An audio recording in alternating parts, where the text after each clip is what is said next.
The 5 cheapest Ferraris you can buy. What's up, guys? In 2019, there's really no such thing as a cheap Ferrari. 20 years ago, you could get a Testarossa for next to nothing. So with the cheapest new Ferrari in 2019 starting at around £164,000 in Great Britain, cheap is not exactly the word. However, this doesn't mean that you can't find exciting Ferraris on the used car market for a reasonable amount of money. Here are 5 of the cheapest and lesser-known Ferraris money can buy. Let's get started. Number 1. The Ferrari 348. Slotted between the classic Ferrari 328 and the F355, the Ferrari 348 is a mid-engine V8 powered sports car. Its wedge profile and side vents gave it a similar look to the Testarossa, although on a smaller scale. With a 3.4-litre V8 and 300 and 325 horsepower, the 348 was capable of reaching 60 miles per hour in 5.5 seconds and a top speed of over 174 miles per hour. Ferrari made over 8,000 of them throughout a 6-year production span, but you can pick one up today for around £40,000. The 348 came as a coupe, convertible or targa top, although the convertibles are a bit more expensive for some reason. Although Ferrari connoisseurs prefer the F355 over the 348, these two cars are actually pretty similar.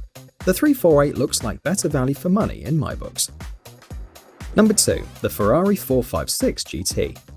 The last car that Enzo Ferrari personally approved before his death in 1988 was the Project Type F116, which eventually became the 456 GT.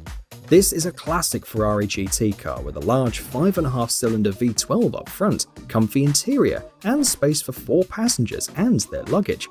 The 456 GT was designed to cross continents rather than be a drag racer, but it's an immensely capable and rewarding car to drive.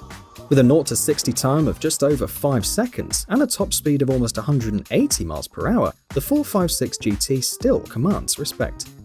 Today, all current Ferrari models are automatics, but in the early 90s, the only model which could be had with an automatic transmission was the 456 GT. If you're into elegant styling and/or naturally aspirated V12s, you'll be glad to know that the prices for a 456 start at around £35,000. Look for a manual though, it's more engaging to drive. Number 3. The Ferrari Mondial. Ask any Ferrari fan what the least desirable and unloved Ferrari model is, and you'll get a unanimous answer: the Mondial. Introduced in 1980 and sold through 1993, the Mondial was an entry-level model, sold as a coupe or a convertible in several different versions. To be honest, the Mondial looks a bit restrained compared to other cars from the era, and its performance isn't great either, but it's still a handsome car with a V8 engine and decent power output. All of this makes the Mondial a perfect starter Ferrari if you like the 80s Miami Vice vibe. If this description tempts you, prices start at around £35,000. Not a small amount for a car which is universally unloved, but you can't complain too much, it's still a Ferrari. Number 4. The Ferrari 360.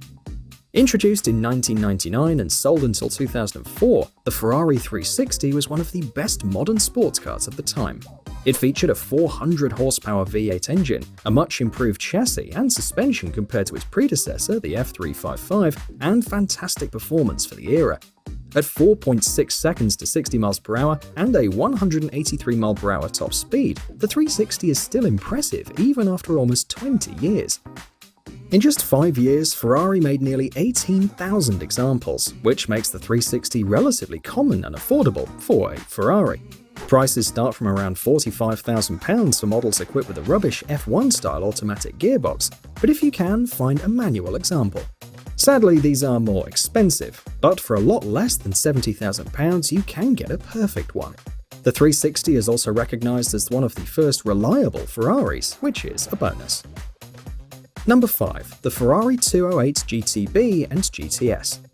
If the Ferrari Mondial is considered to be the least desirable Ferrari ever made, the 208 GTB and GTS are certainly the slowest. Introduced in 1980 and sold until 1985, the 208 was the base version of the 308 GTB series, but featured a tiny 2-litre V8 rated at just 155 horsepower. The cars looked like proper Ferraris, but they were so slow out the factory that after only a year on the market, Ferrari introduced a turbocharged version with 220 horsepower. Although this was a significant upgrade, the 208 GTS and GTB were still below the usual standards of the brand, which is why Ferrari only sold a couple of hundred cars before discontinuing the model in 1985. Today, you can pick one up for around 50 grand, and even though performance is still disappointing, they're slowly starting to rise in value due to their rarity and quirkiness. So, there you are, 5 of the cheapest Ferraris money can buy. Did I miss any? Let me know in the comments, and thanks for watching. Cheers!